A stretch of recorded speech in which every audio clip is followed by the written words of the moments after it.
Soy la profesora Carola Rojas Colín. Les doy la más cordial bienvenida a esta sesión de Lengua Materna 2. En esta sesión hablaremos sobre el español en el mundo a través del tiempo. Con esto, nos referimos a reconocer los factores históricos en la diversidad lingüística del español. Y es que esta es una de las lenguas más habladas del mundo, ya que ocupa el segundo lugar con más de 580 millones de hablantes, tan solo detrás del chino mandarín, y es la lengua materna oficial en casi toda Latinoamérica.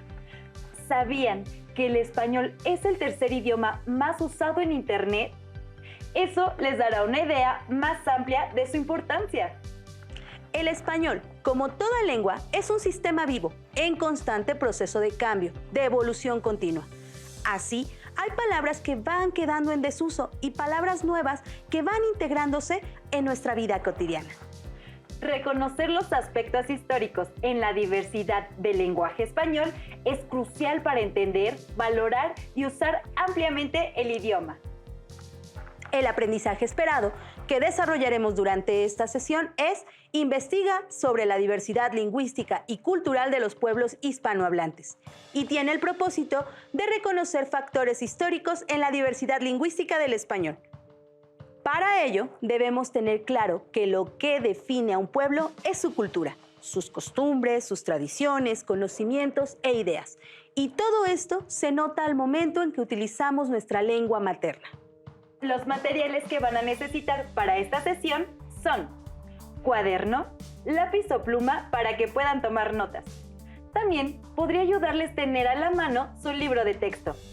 Recuerden que todo lo que vean es para reforzar su conocimiento, así que les recomiendo llevar un registro de las dudas, inquietudes o dificultades que surjan en la exposición de los planteamientos de esta sesión.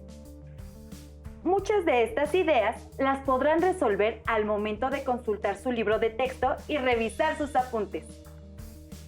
Y si es que vamos a indagar sobre la historia y el origen de nuestra lengua materna, vamos a tener que hacer un viaje al pasado. Y sí que lo haremos, pero antes voy a realizarles algunos cuestionamientos que les ayudarán a ampliar el panorama en este viaje al pasado. Así ustedes se darán cuenta de qué tanto conocen del tema, qué no saben y lo que les falta por aprender.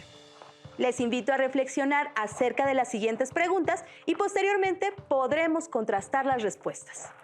Muy bien, estoy lista para esas preguntas. A ver. 1. ¿Dónde surgió el español? ¿Cuál fue su primer nombre? ¿Cómo y cuándo llega a nuestro país? ¿Se habla el mismo español en todos los países hispanohablantes? Creo que tengo algunas respuestas, pero mejor vamos poco a poco. Comencemos. Una de las razones por las cuales se forman nuevas lenguas es la separación de las poblaciones de una región o país. Estas poblaciones viven en entornos físicos y sociales, por lo que es de esperarse que hablen diferente también. Es decir, una misma lengua se divide en diversas variantes y si los hablantes de estas variantes dejan de convivir entre ellos, poco a poco comienzan a manifestar cambios que reducen la comprensión mutua. Esto es, poco a poco, los sonidos, la gramática y el vocabulario se van diferenciando y las vamos considerando lenguas diferentes, aunque permanecerán con rasgos comunes, dado que descienden de una misma lengua. Pero, y bueno, ¿de dónde surgió el español? No fue propiamente en España. Esto se pone interesante, entonces. Sé que muchos no esperaban esta respuesta, así que daremos un paseo en el tiempo hasta antes de nuestra era. Cruzaremos el Océano Atlántico para entender por todo lo que ha tenido que pasar nuestro idioma para llegar a nuestro continente y a nuestro país hasta conocerlo como lo hablamos actualmente. Veamos la siguiente presentación. Pongan atención y en medida de lo posible registren en una línea del tiempo cada aspecto histórico importante que nos ayude a entender el origen de nuestra lengua. ¡Vamos allá! Antes del siglo III, antes de nuestra era, en la península ibérica, territorio actual de España y Portugal, no se hablaba español, pues era habitada por fenicios, iberos, celtas, tartesios y griegos. Sus lenguas eran el ibero, vasco, lusitano, tartesio, fenicio, cántabro y el celtíbero. A estas lenguas se les denomina paleohispánicas o prerromanas, y de ellas solo pervive el vasco.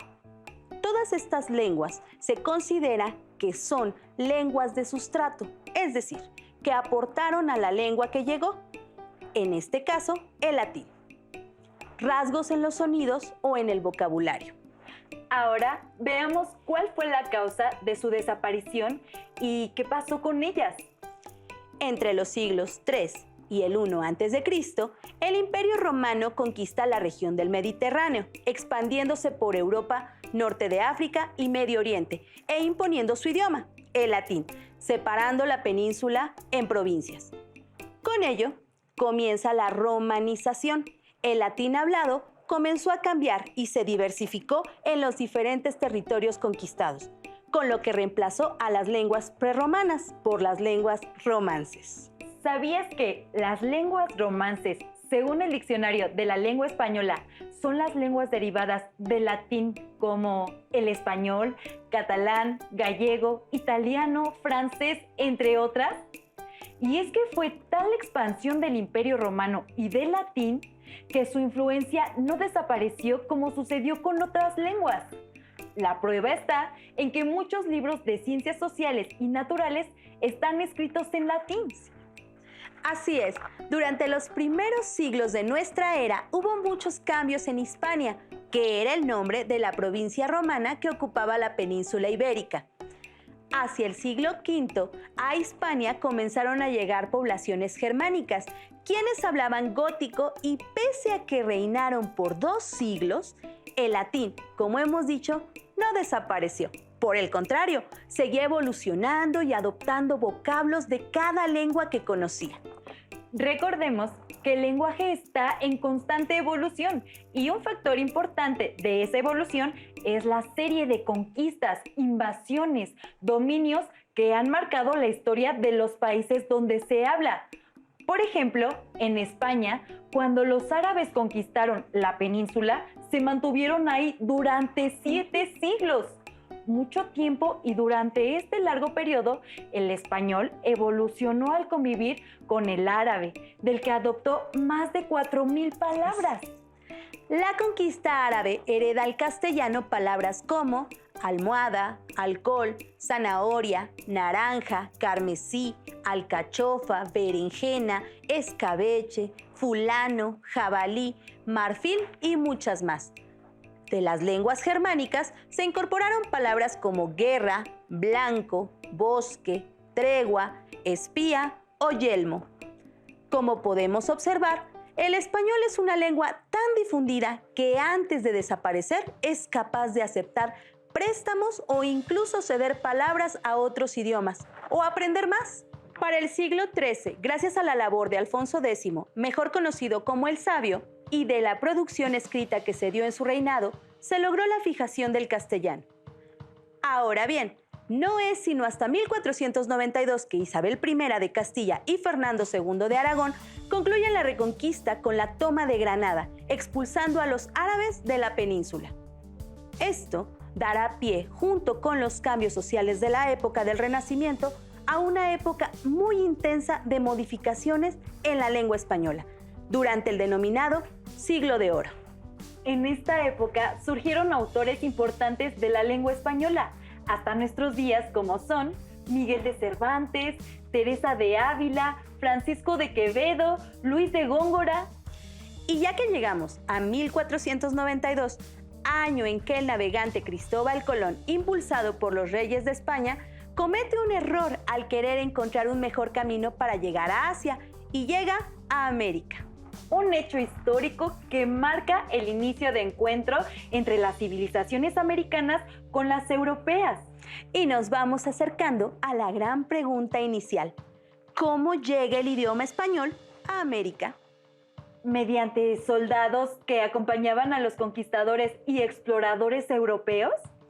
Desde luego, todos los que descendieron de las naves provenientes de España fueron los que trajeron el español, aunque cabe señalar que no eran soldados de un ejército, sino que se unían a las expediciones hacia América con el ánimo de un beneficio material. El idioma español también llegó mediante los frailes que acompañaban las expediciones, con la misión de evangelizar y bautizar en América. Hay que considerar que la colonización de América fue un largo proceso. Durante los siguientes siglos, aunque en especial durante el siglo XVI y XVII, hubo una fuerte migración de personas, principalmente del sur de la península ibérica, que constituyeron la burocracia en la época colonial. Ellos, junto con comerciantes artesanos y mineros, trajeron su lengua al continente. Se preguntarán cómo aprendieron español nuestros antepasados. Esa es una historia de muchos años de evangelización por parte de los frailes que llegaron de España. Este acto es muy importante para entender cómo fue que nuestros pueblos indígenas adoptaron la nueva lengua que llegaba a su territorio, el español. Vamos a conocer un poco más a detalle este proceso. Consumada la conquista militar de los pueblos indígenas, la corona española tuvo una gran preocupación: la evangelización del nuevo territorio como una forma de consolidar su dominio a través de la tradición católica y el conjunto de ideas, sentimientos y costumbres que la integraban. La evangelización de la Nueva España resultó un poco más ordenada y metódica a partir de 1524, año en que llegaron los primeros misioneros franciscanos, mejor conocidos como los 12. A ellos se sumarían más tarde agustinos, dominicos, jesuitas y mercedarios. La labor de los frailes no resultó fácil. El primer obstáculo con el que tropezaron fue la multiplicidad lingüística del territorio que tenían que evangelizar. Los misioneros supieron que el conocimiento de estas lenguas era esencial para su labor evangelizadora, aunque el enorme abanico de voces, en principio, les causó un gran problema.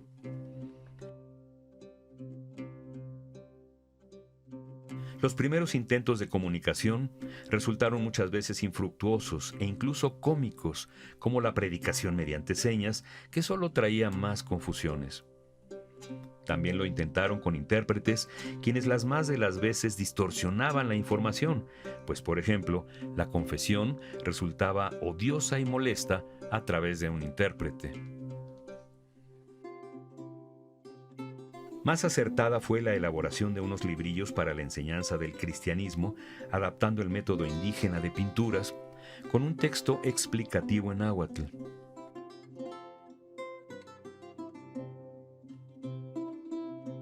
Hoy día, estos manuscritos son conocidos como catecismos testerianos, en honor a Fray Jacobo de Testera, a quien se le atribuye su invención.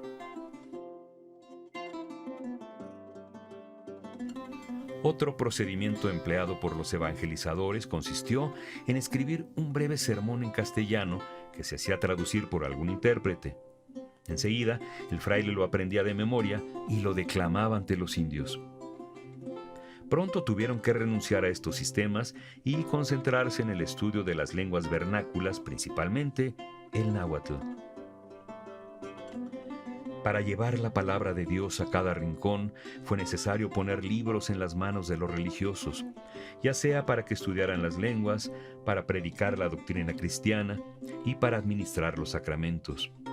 De ello nacen dos categorías de obras: los vocabularios y artes de la lengua, como llamaban antes a las gramáticas, y por otra parte, catecismos, sermonarios, confesionarios y evangeliarios. Siendo estos documentos instrumentos de trabajo cotidiano, no se prestó cuidado en conservarlos, por lo que la mayoría desaparecieron sin pasar por la imprenta, y algunos que tuvieron este privilegio inmediatamente fueron vetados y destruidos por el Santo Oficio. El material que sobrevive hoy día es escaso, considerado de valor inestimable y objeto de estudio para lingüistas y otros científicos sociales, pues en ellos se asienta un testimonio más del proceso de mestizaje que conformó a la nación mexicana.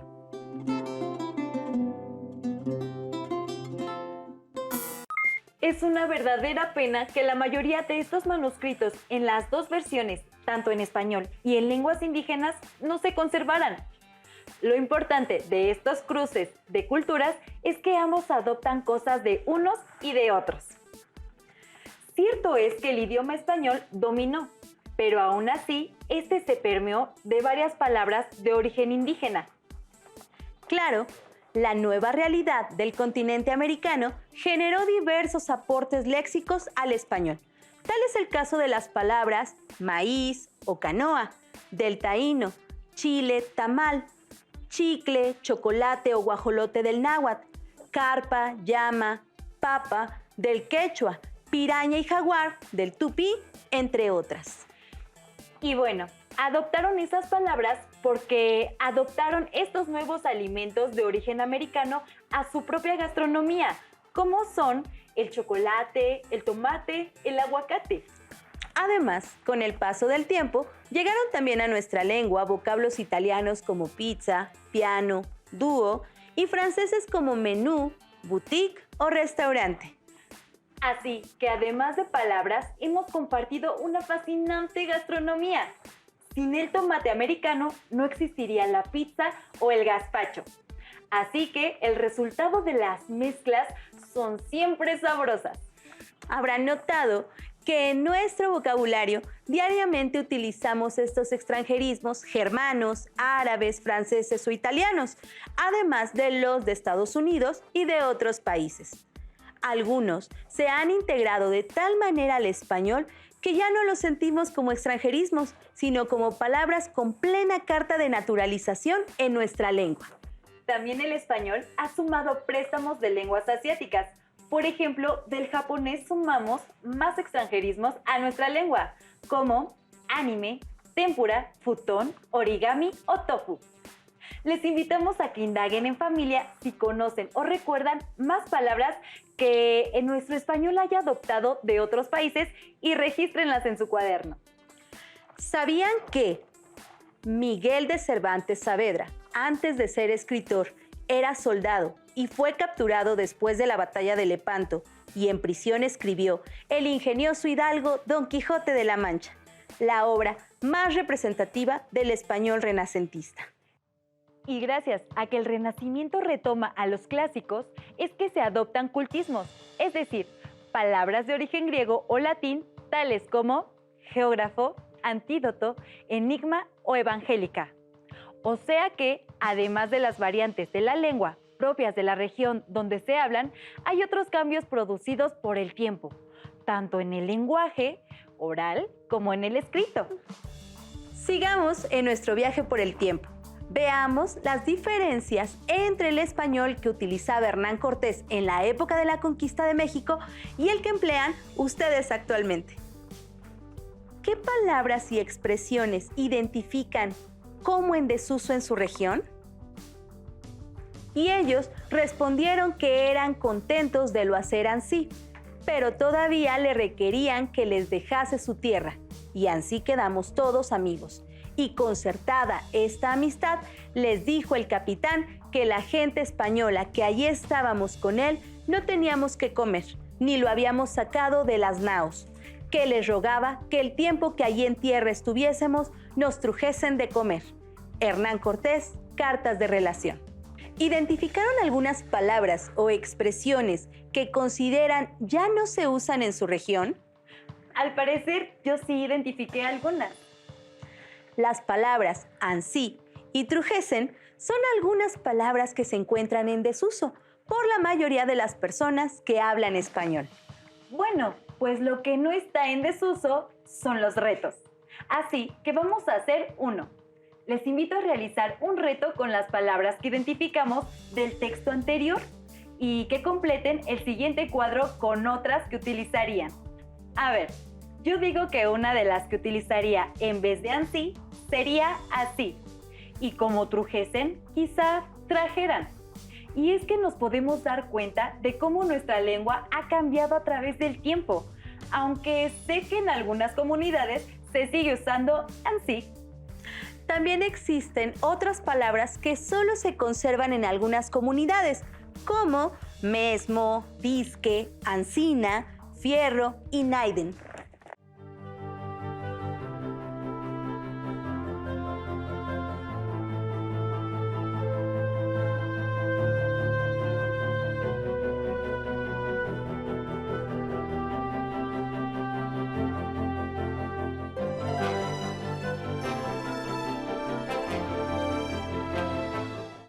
¿Lograron identificar la forma que se usaba en ese tiempo para separar las palabras?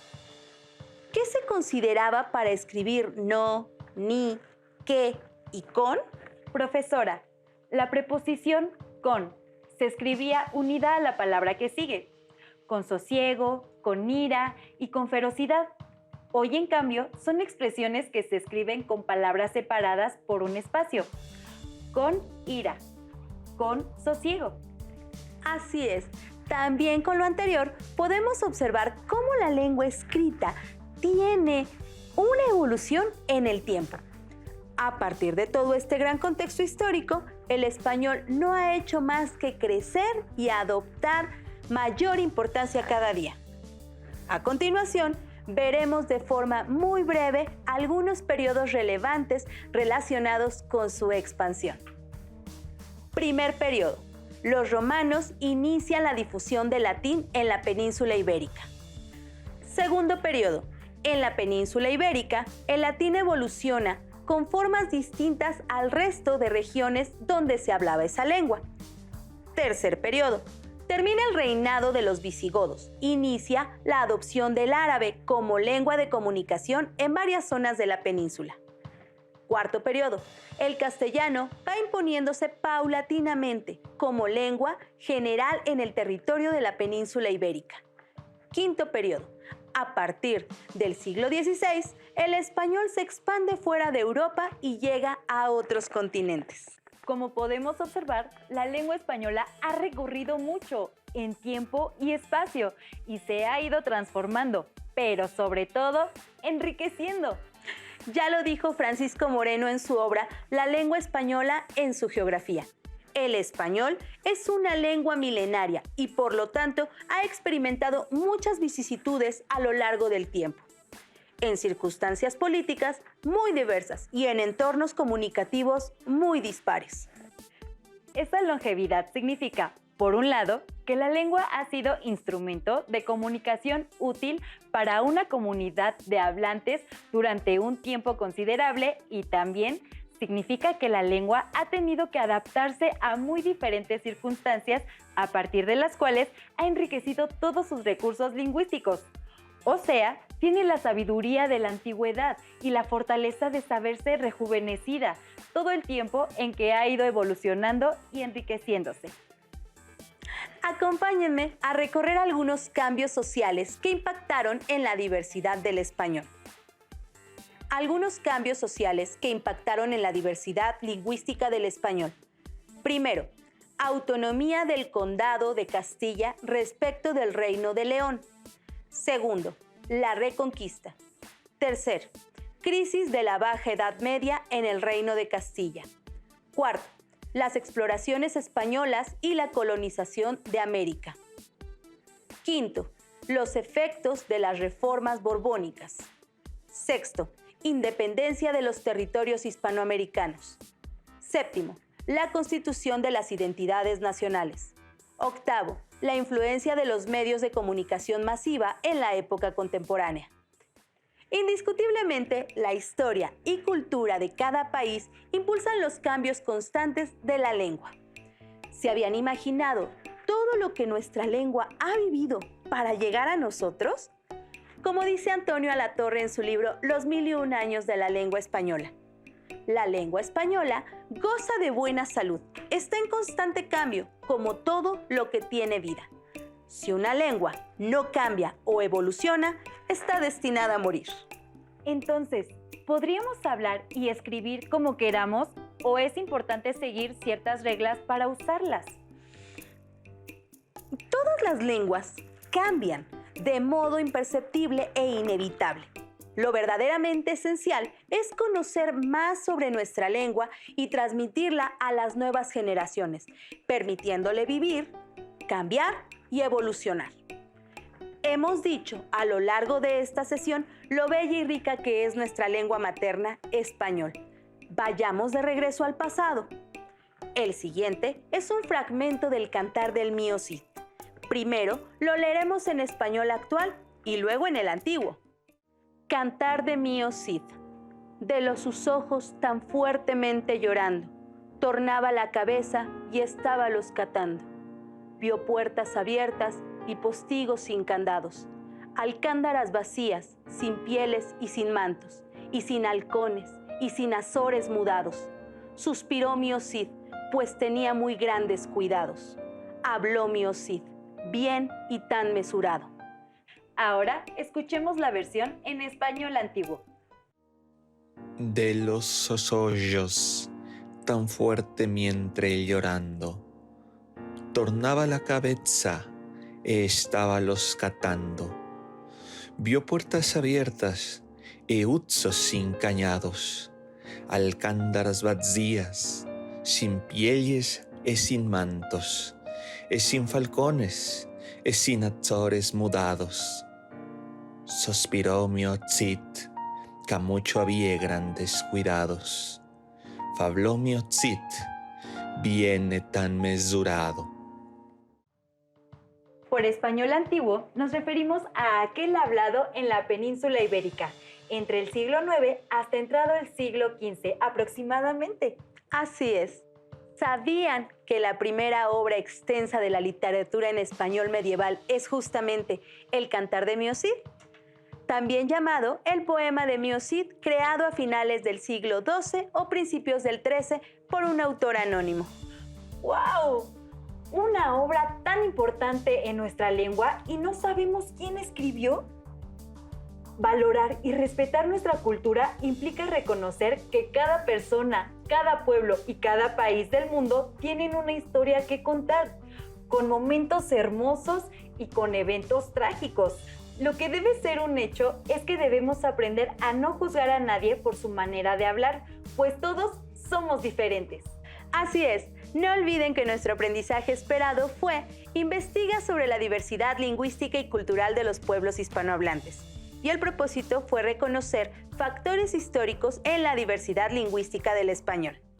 Los invito a que busquen el texto original del ingenioso hidalgo Don Quijote de la Mancha y lean el capítulo 8, titulado Del buen suceso que el valeroso Don Quijote tuvo en la espantable y jamás imaginada aventura de los molinos de viento, con otros sucesos dignos de feliz recordación. Observen qué diferencias encuentran entre el español de esa época y el actual, a fin de profundizar en su conocimiento sobre la historia del español. Pero sobre todo, léanla para disfrutar una de las grandes obras de la literatura universal, el ingenioso hidalgo Don Quijote de la Mancha y a su fiel escudero, Sancho Panza. Profesora, en esta sesión, ¿hemos ido como Quijote y Sancho Panza en el viaje del lenguaje? Creo que sí, Sancho. Gracias por compartir con nosotros esta sesión de Lengua Materna 2, a la que titulamos El español del mundo a través del tiempo. Hemos aprendido algo nuevo juntos.